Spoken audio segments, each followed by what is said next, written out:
Hey everybody, happy Tuesday. I hope you're all doing great. If you're in Chattanooga, it's been freaking crazy with the weather today. We've been staring out the door all day and it's been like massive amounts of rain one second, nothing another. 90 degrees in between like typhoon storms. Yeah. But don't worry, we've protected the new comics from the rain, and that's what we're here to talk to you about today. Good segue. Yeah.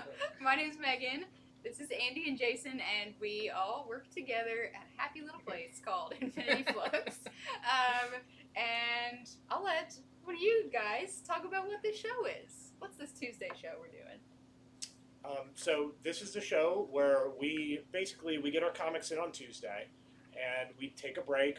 We each read a comic or two, and then we discuss them. And this is actually the first time we talk about them. We don't talk about them beforehand. Yeah. It's a lot more fun just to do it live and on show.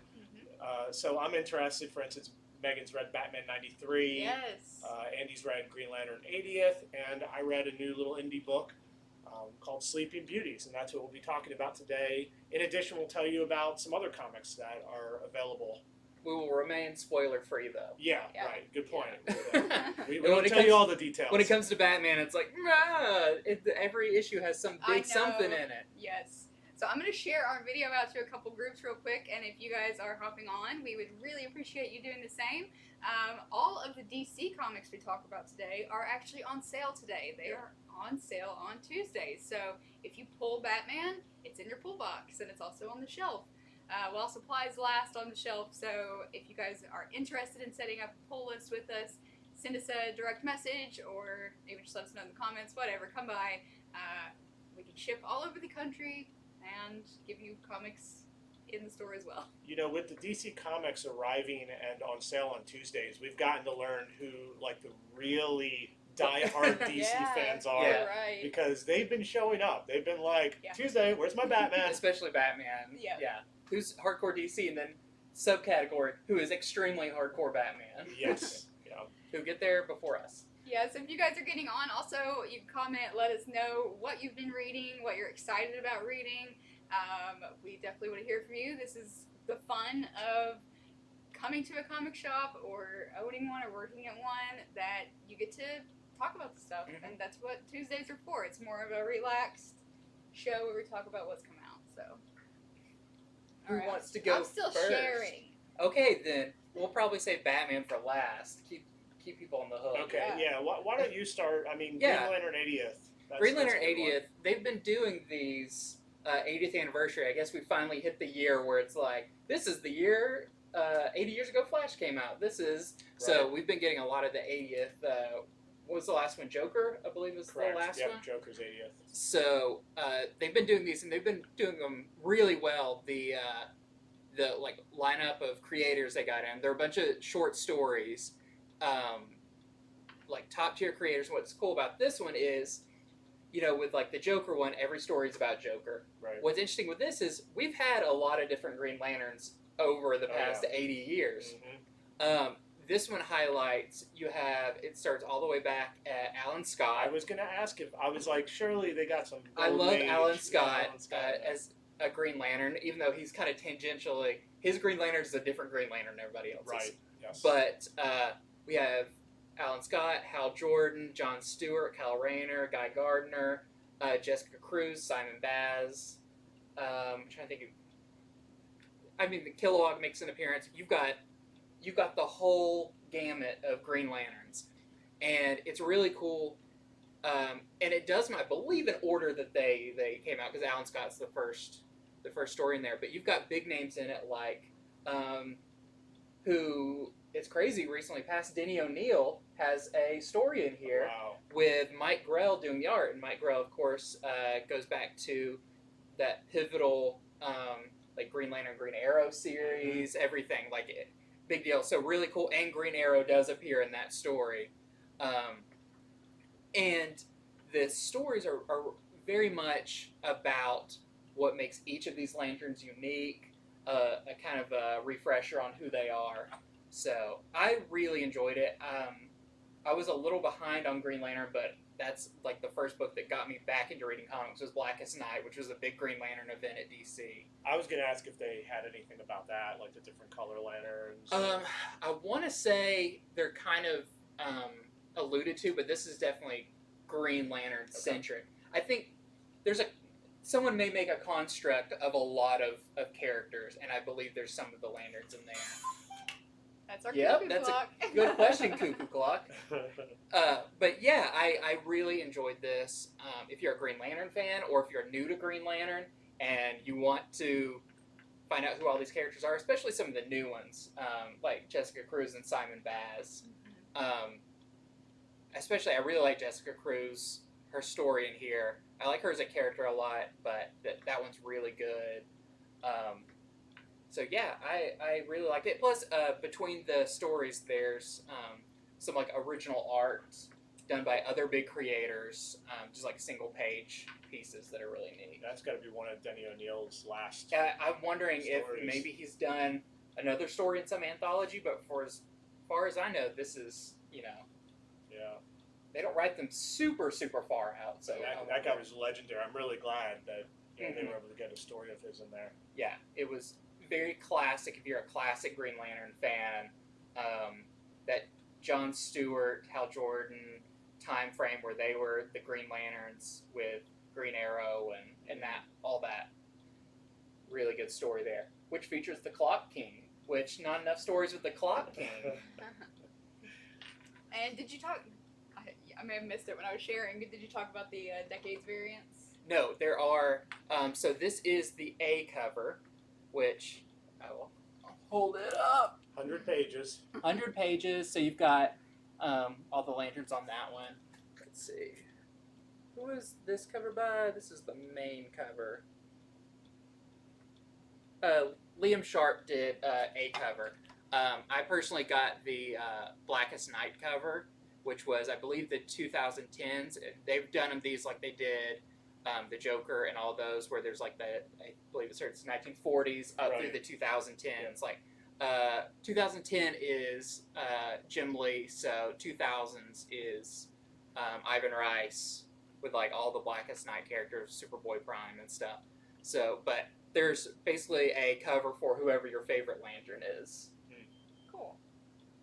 Well, Megan, I saw you were typing, but I think it is time to get to the Batman. I think it's time to get to the Batman. All right, let me know. Don't make me start something. Yes, let me know if you're excited for Batman 93. It was such a drought for so long for Batman, and now the floodgates are open. So yes, we have released right now, is Batman 93. I'm taking it a little closer. Whoa. I just got through reading this. Here's the variant. If you guys have any questions about it, you can ask me. I may or may not answer, depending on if there's spoilers. But there's a variant cover. For today, we do still have a few of each of these. If you guys are interested. So I got a question off the bat. Yeah, I want questions. Okay, I got a question off the bat. So the variant cover, very interesting what's going on it. Very unique. Does it, without revealing too much, does it reflect anything in the story, or is it just a cool cover? You know what? Some of you may or may not know this, but I am an English major, and so that means I can read You meaning. still are an English major? Yeah. I have a degree, so that means I can read meaning into absolutely anything. Oh, good, you know what? So my answer is I could read a deeper meaning into this variant cover. I don't know if that's what is intended, but I won't say it here because it's spoilers, but if you come into the shop, I'll tell you. But I could see an argument for. So it sounds like it, at least symbolically, is something in the issue. It's not just out of like left field. Yes, Okay. I'd say symbolic. My question is, who is Batman? No, just kidding. So is this in our line of issues that feature Punchline? Yes. Oh yes. yeah, I'm sorry. That was the question. There's a question mark at the end of that. Yes, absolutely, it is. There are so many very important fights in this issue between multiple characters, including. I'll give you. It's not a big spoiler because they already solicited this, but there is a pretty good chunk of fight scene between Harley and Punchline in this, and it's pretty major. So you will absolutely want to pick that up if you want to see how Punchline's fighting style and just some banter between Mm. Harley Quinn and Punchline. There were words thrown around. I remember now. So that's the one where I saw a panel Yeah, that was spoiled. Mhm. Yeah. But even though I saw a spoiled panel, it just made me want to read it more. Yeah. And which had to do with the Harley Punchline fight. Yeah. So let's just say I saw one image, and that was Mhm. all it took. So do you feel like this? Because this, if you see at the top, still says it's the road to Joker War. War, which even the last issue felt like a Joker War issue. Yeah. Do you feel like this lets you in on what's the Joker War and why is it a warring? Yeah, so I would say for me, I haven't read any of the stuff coming out, of course, but this feels like Joker War Part 1. Mm.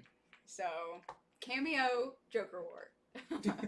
Yeah, yes. First appearance Joker War. Maybe. So yeah, definitely another home run from the Batman creative team. If you're not on subscription for this, you'll want to be. We do have a limited supply. I know we've beefed up our orders for going forward. Every time we beef them up, they just sell out. We get unbeefed or whatever. We get out-beefed.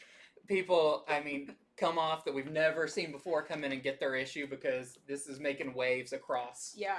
So people who have never been on Batman before, I'm just able to be like, if you care about this character, this is the time to start reading right. it. And I see Mike has asked that he said he wants the variant. I can do that for you, Mike. If you guys want anything that we talk about on the show, comments are fine, and we will put it in your box for you as long as we have them. Mm-hmm. So, all right, that's my spoiler-free Batman '93 review. Okay, so I read an indie book called Sleeping Beauties, and it was so at the top it says Stephen King and Owen King's Sleeping Beauties. Mm-hmm. They did not make this comic. They wrote a book that this comic is being adapted from. And you can really tell, as in the dialogue is really good, the characters are really interesting. Stephen King has a way of making everything creepy. Yeah. I'm not kidding. I sat here at lunch and I was by myself, and by the end of it I was like, I'm a little creeped out by this. And it's not like I witnessed a murder or there was blood everywhere, although there's a little bit of blood in it. It was just creepy it's and like weird. Unsettling. Yeah. A lot of characters are introduced. So without spoiling much, the general plot that was already solicited is that there's a sleeping sickness going on, and it only affects women. Meanwhile, there's this strange woman in the woods who's roaming around doing stuff. That's what I had read this was going to be about. Having now read it, I have to say, yes, the woman in the woods, very strange. Really interesting character. I don't know what her deal is, but I can't wait to see what happens in issue number 2. The sleeping sickness is interesting because they're using it as a device to have, I guess, certain characters with knowledge, but you can't get at that knowledge because now they're in this coma. They actually didn't go too far into that. I was almost in the background for most of the issue. Wow. The issue had a lot more to do with weird woman in the woods. There are meth heads. There's murder. There's mayhem. Other Sounds like M words. Stephen King. Yeah, book. it does. It's really cool. I've read a lot of stuff that Stephen King's done. I've read a lot of stuff his son, whose pen name is Joe Hill, has done. This is the first time I've gotten to read something based off of one of his other sons, Owen King.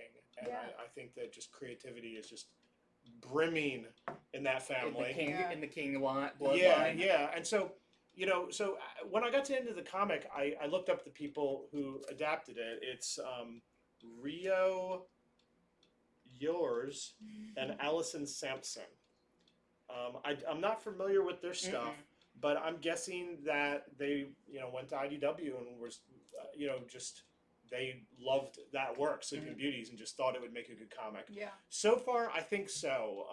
It is one of those issues where you're introduced to like 7 or 8 people you can tell are all going to be main characters that haven't quite met yet. But it's not so far off. It's not like, one is on Neptune and the other one is at a circus. They're all nearby. Yeah. So if you like a read where it's slowly building, but it's creepy, I think Sleeping Beauties would be for you. Yeah.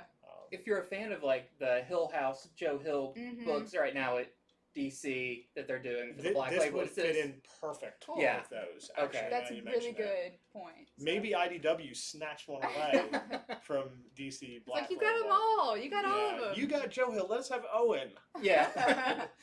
Well, cool. It sounds like a good one. I actually, if you guys have been to the shop lately, which we are open again, 12 to 7 every day. We're probably going to be extending our hours again here in a bit. But we just started a small book section. Books without words, as one of my friends likes to say, are Without books without pictures. Books Without without words words. are What is picture that? books, and That's those are for- great too. That's for a 2-year-old. But no, books without pictures, as my friend likes to say. And I just ordered some Sleeping Beauties for it. So we'll have the novel and the Oh, cool. the Alright. comic side by side. That'd be interesting to, Yeah. to even like compare them a little bit Mhm. and see. Yeah.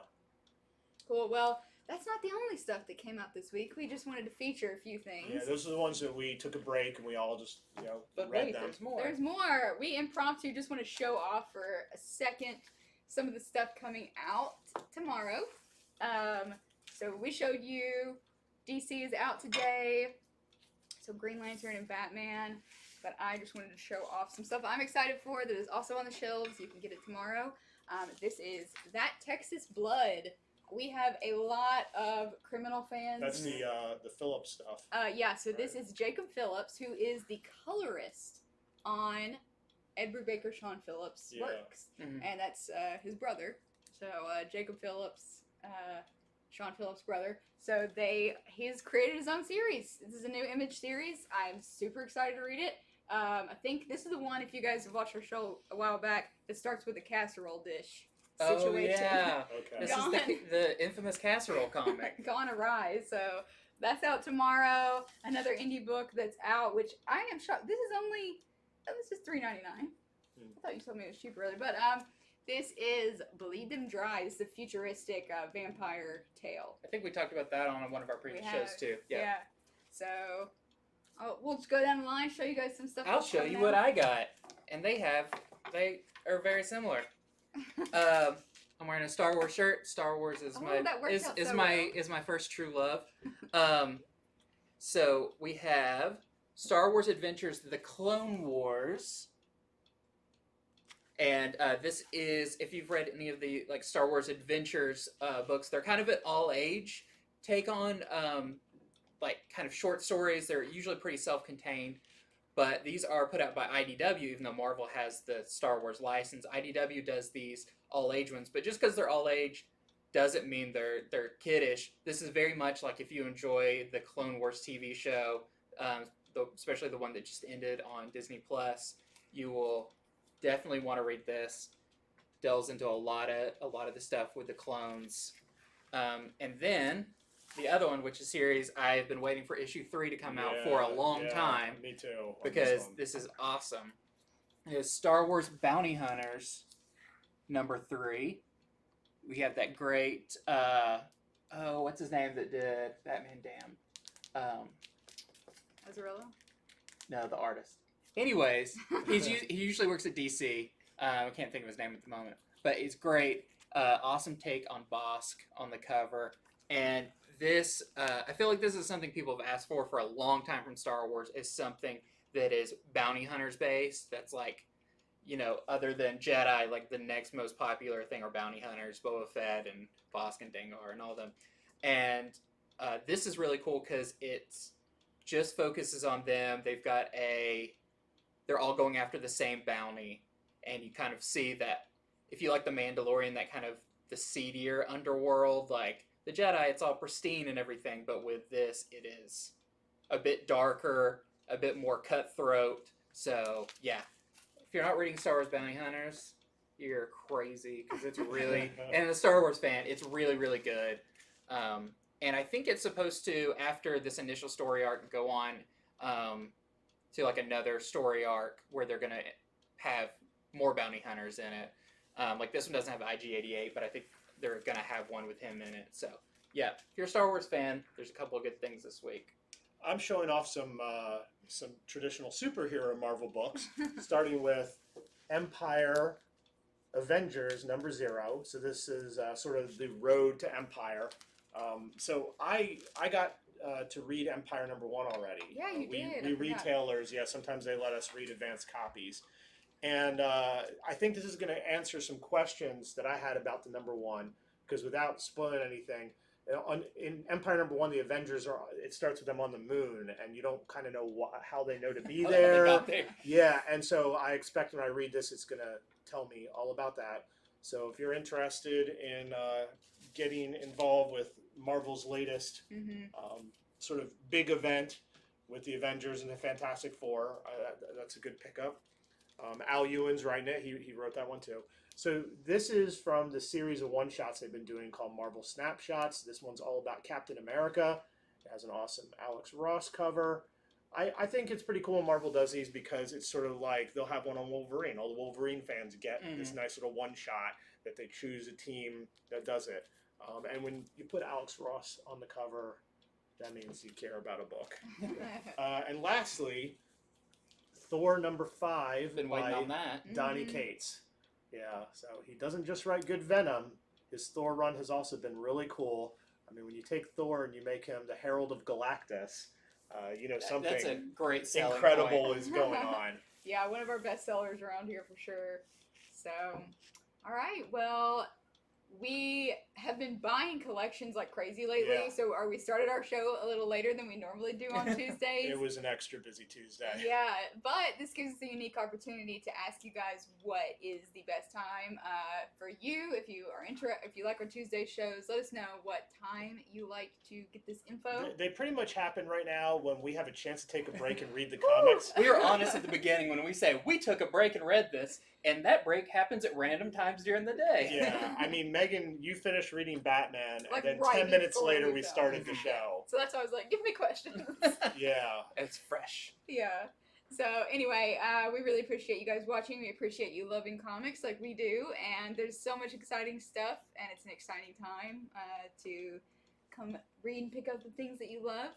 And tune into our other shows. We have our Sunday 1 p.m. show, our comic shop showcase, where we sell comics sorts of from things. Golden Age Yeah. all the way to modern, other collectibles. I sold a knife set. Did you say it slices, it dices, it Julian fries potatoes? No, I said that the art on it was so nice, if you stab someone, they would bleed out because they'd be busy looking at the art. They would thank you. Yeah, it was a Boris Vallejo knife set. But, I mean, all kinds of things. It's mostly comic-centric, though. And so that's every Sunday at 1. And then every Friday at 1, we do Comics from the Future, where we talk about comics like these, that are coming out. but back when you can pre-order them still. Yeah, so you can guarantee your order. That's our Friday show. If you guys watch that, then you know we've already talked about this stuff before, and it might be sitting in your pull box right now. So if you do have a pull list with us, you get 10% off anything you order through it, and you get to see our smiling mugs.